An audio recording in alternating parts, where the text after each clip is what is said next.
แป๊บนึงก่อนนะเดี๋ยวหน้า เอา สิ เรา3 กิโลเนาะน้ำไป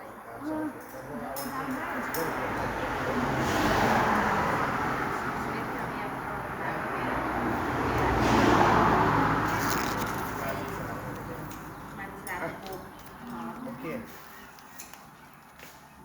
นี่เราเบอร์โทรเนาะ ใช่ครับ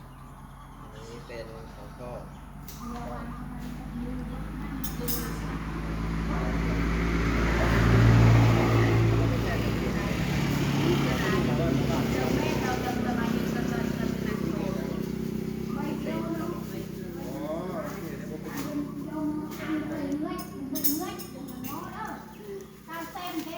เกษตรอารมณ์ดีเนาะผมเช้าเพจนี่นะเกษต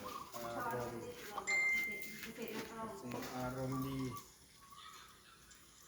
พูนนุ่นไปลงแปลงล่างสิงามมีแต่คนไปขอ บ่ ถ้าพูนลงไปหาปอเพิ่นนั่นอยู่ข้างล่างมีแต่สวนมากันนั่นล่ะต้องว่าอันต้องให้เขาเบิ่งว่าในอำเภอเขามาแล้วได้นี่ นี่บอก เ